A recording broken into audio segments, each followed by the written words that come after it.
we play. Welcome to the match highlights of Heroes CPL 2017 Match 15. A replay of last year's final, the Guyana Amazon Warriors and the Jamaica Tallawahs. Mel Jones is with myself, Mark Howard.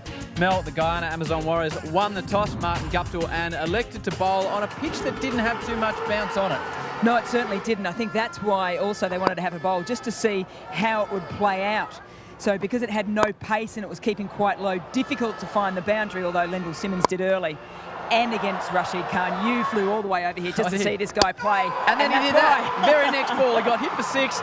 And then the man from Afghanistan, absolutely magnificent wrong and got through. He bowled well throughout. He was the standout bowler. He was a little bit expensive at times. But they just worked their way into the innings with some clever batting. But then the big man started to get the ball to turn as well, Jacobs. He did, coming back into this game as well. So a really good selection for this match. 2 massive, massive wickets.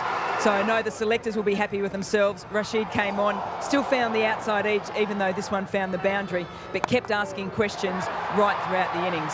This man who opened up was fantastic at the top of the order, and then there was problems in the middle of the order. Rodman Power came in, and there he is again. Now the Afghanistani, he can do nothing wrong. A wonderful catch, some late runs, very valuable. Most definitely, that was Jonathan Fu once again, 20 off just the 12 deliveries, really started to get things motoring along. That was 51 to Glenn Phillips, batted so beautifully well. Yeah, he was absolutely fantastic, Phillips, in only his second game in the CPL. His was the standout innings. A nice little late cameo from Fu as well. Got some late runs. It never looked like it was going to be enough, the total they were putting on the board, but a tough pitch to score on. Another magnificent wrong by Rashid as well. Yeah, most definitely. Kumar Sangakkara said at the top that he wanted 140. I think that was probably out of the contention, but when you've got 128 on the board at the end, you're just starting to think that that might just be enough. A couple of wickets, a little flurry of wickets at the end, but with 128 on the board, it was all down to the Warriors' run chase. Walton came out alongside his captain, Martin Guptill, and he was the aggressor early. They had a wonderful opening partnership that in some ways seemed to set the game on fire. I nearly set myself on fire while we were at it. I still can't believe you did it. You're a madman. Yeah, some fantastic stroke play by Walton. He's been the leading run scorer this season for the Warriors. Sangakkara was the first of many drop catches. It was unbelievable. This is the reason why you're still trying to figure out how they managed to keep themselves in the game, because a number of catches went down.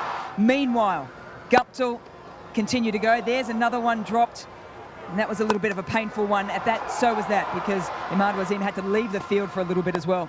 They were still cruising along. They had plenty of wickets in hand, and then Kesrick Williams got the first wicket with the first of many slower balls. They got a second wicket with Martin Guptill not too far away, and things just started to flow for them. Yeah, it did. It was a crucial part of the game, wasn't it? And that was the big one. Martin Guptill, the set player in, double wicket, the 2 set players, and then all of a sudden it meant that the next 2 in, Muhammad and Babar Azam, had to really make sure that that partnership really built. This is Muhammad, a man that normally hits the gaps. That was a massive hero maximum.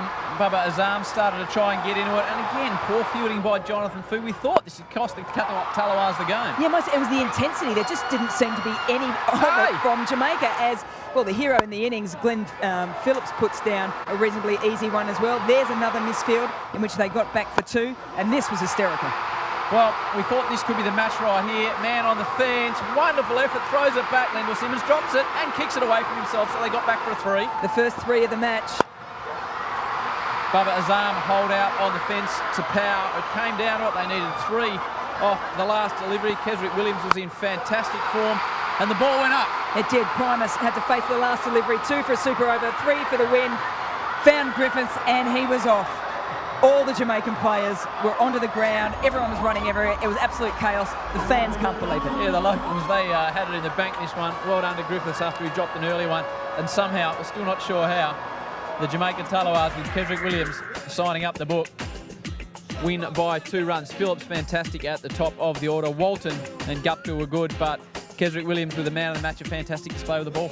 Certainly was. Highlight. I think he's getting better and better right throughout this tournament with his pace bowling, but also now great to see his slower balls working well as well.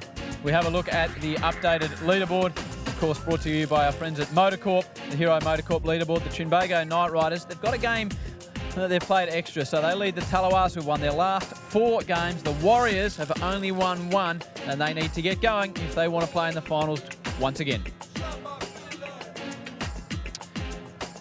That's it. We'll see you again soon from the Hero CPL. It's how we play.